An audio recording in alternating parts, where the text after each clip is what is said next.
किसान भाइयों, जिस समय धान की फसल में बालियाँ निकलने स्टार्ट हो जाती हैं, उस समय हमारे दिमाग में एक बात बहुत ज़्यादा आती है कि जो हमारी धान की फसल है उसके अंदर जो बालियाँ निकलें वो लंबे निकलें, साफ़ सुथरे निकले, उनके अंदर कीड़ा ना लगे और बालियों के अंदर दाना काला ना बने। आपने अक्सर देखा होगा आजकल जो बालियाँ सफ़ेद हैं वो बहुत ज़्यादा हो रही हैं। तो इनका क्या कारण है, क्यों हो रही हैं, और हमारी फसल के अंदर जो कीट वगैरह है, टिड्डा पंखी या गंदे कीट, ये ना लगे, इन सभी की रोकथाम करने के लिए हमें कौन सी दवाइयों का प्रयोग करना चाहिए, कितनी मात्रा में करना चाहिए और किस समय करना चाहिए, और धान की फसल में बालियाँ निकलते समय कितनी स्प्रे करनी चाहिए, इस बारे में मैं आज आपको पूरी जानकारी दूंगा। तो आप वीडियो को पूरा देखें, अंत तक देखें, ताकि आपको सही जानकारी प्राप्त हो सके। और जो किसान भाई चैनल पर पहली बार आएँ, ये वीडियो को पहली बार देख रहे हैं, उनसे रिक्वेस्ट है कि वीडियो को लाइक कर लें, चैनल को सब्सक्राइब जरूर कर लें। किसान भाइयों, आपने अक्सर देखा होगा जिस समय धान की फसल में बालियाँ निकलती हैं तो उस समय कुछ बाली तो बिल्कुल सफ़ेद निकलती हैं और कुछ बालियाँ स्वस्थ होती हैं, परंतु उसके ऊपर के जो दाने होते हैं वो सफ़ेद हो जाते हैं। जिन दानों को टिड्डा या पंखी चूस लेती है, गंदी कीट लग जाती है। ये किसान भाइयों हमारी फसल में दो प्रकार से होता है। एक तो जो हमारी फसल में बाली बिल्कुल सफ़ेद निकलती है, ये सूंडी के कारण निकलती है, अर्थात उसकी जो जड़ होती है जहाँ से बाली निकलती है वहाँ पर जो सूंडी है, तना छेदक है, पत्ता लपेट है, वो लग जाती है और वहाँ से काट देती है, जिसके कारण बाली पूरी सफ़ेद निकलती है। किसान भाइयों, तो किसान इस प्रकार की बालियाँ यदि आपके खेत में निकल रही हैं तो आप उसकी दवा लगाने की कोशिश ना करें, क्योंकि ये बालियाँ रुकेंगी नहीं। जो बालियाँ इस समय पूरी तरीके से सफ़ेद निकल रही हैं, जैसी आप बाली देख रहे हैं इस तरीके से सफ़ेद निकल रही हैं, तो ये बाली लगभग आपसे 15 दिन पहले सूंडी ने काट दी थी और अब ऐसी कोई दवा नहीं है जो इसे जोड़ दे या इस बाल को हरी कर दे। और बाकी वाली आपकी बढ़ेंगी नहीं, कटेंगी नहीं, क्योंकि जो सूंडी थी उन्हीं के अंदर रह गई है। अब सूंडी निकलेगी भी नहीं उसमें से और मरेगी भी नहीं, और वहाँ पर दवाई भी नहीं पहुँचेगी।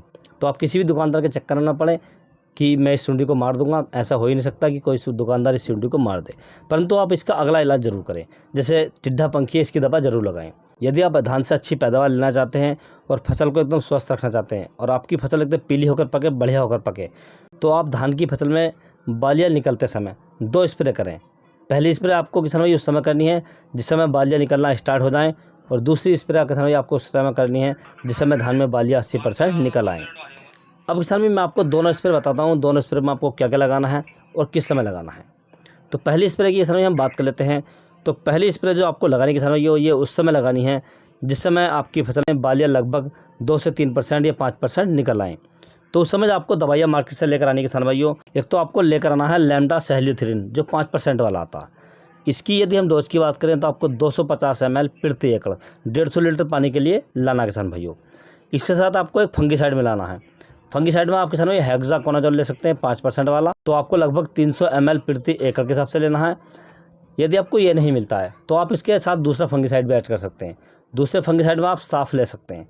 साफ़ की यदि हम डोज की बात करें तो आपको लगभग 250 ग्राम प्रति एकड़ लेनी किसान भाइयों।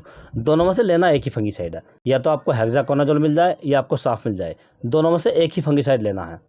अब इन दोनों को मिलाकर आप लगभग 150 लीटर पानी में अपनी धान की फसल में स्प्रे कर सकते हैं। इसका स्प्रे आप कभी भी कर सकते हैं, सुबह शाम, जिस टाइम भी आपकी मर्जी करे उस समय कर सकते हैं, परंतु आपके खेत में पर्याप्त नमी होनी चाहिए किसान भाइयों। इस प्रकार से किसान भाई आप अपनी फसल में पहला स्प्रे कर सकते हैं। इससे हमारी धान की फसल में जो फ़ायदा होने वाला है किसान भाइयों, एक तो जो टिड्डा पंखी है, कीट वगैरह हैं, ये नहीं लगेंगे। जो हल्की फुल्की सूंडी हमारे खेत में लगी हुई है जो ऊपर की तरफ है, अभी जो बालियों को काट रही है, वो भी नहीं लगेगी। जो गंदी कीट होती है, जैसे हमारे धान की बालियों के दाने सफ़ेद हो जाते हैं, ये भी नहीं लगेंगे किसान भाइयों। दूसरा, हमारे धान की फसल में जो फंगस लग जाती है, जैसे पत्ते पर फंगस आ जाती है, जड़ में से शीत ब्लाइट वगैरह आ जाती है, तो ये सभी कंट्रोल कर लेगी। तो आपका ये पहला स्प्रे होगा किसान भाइयों। और दूसरा स्प्रे किसान भाई आपको बहुत ही ध्यानपूर्वक करना है।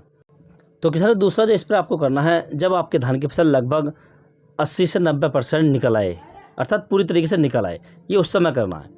तो इसके लिए किसान भाई आपको जो मार्केट से दवाइयाँ लेकर आनी है, तो आपको एक तो लेकर आना कीटनाशक। कीटनाशक में आप थाइमेथोक्सम 25% वाला ले सकते हैं, 100 ग्राम प्रति एकड़ के हिसाब से। दूसरा इसमें आपको एक लेना फंगीसाइड। फंगीसाइड में आपको लेना है प्रोपिकोनाजोल 25% वाला। इसकी यदि हम डोज की बात करें तो आपको 250 ml प्रति एकड़ लेना किसान भाइयों, और लगभग 150 लीटर पानी में अपने धान की फसल में दोपहर के बाद स्प्रे करना है, अर्थात ओस में इसका स्प्रे नहीं करना किसान भाइयों। इससे किसान भाई आपकी धान की फसल में जो दाने काले थे वो नहीं पड़ेंगे, जो फसल के अंदर फंगस वगैरह थी वो नहीं आएगी, और आपकी धान की फसल में जो कीट थे वो भी मर जाएंगे, और आपकी फसल एकदम पीली होकर पकेगी, हल्दी के रंग जैसी पकेगी, जिससे आपको मार्केट में उसके अच्छे प्राइस मिल जाएंगे किसान भाइयों। तो आपको धान में बालियाँ निकलते समय इस प्रकार से देखभाल करनी है, इस प्रकार से स्प्रे करने हैं।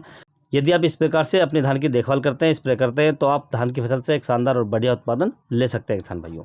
यदि किसान भाइयों आपको किसी अन्य फसल के बारे में कोई जानकारी चाहिए तो आप मुझे कमेंट्स कर सकते हैं। यदि मेरे द्वारा दी गई जानकारी आपको अच्छी लगी हो, वीडियो पसंद आया हो, तो वीडियो को लाइक करें, शेयर करें और चैनल को जरूर सब्सक्राइब करें। Thanks for watching my video.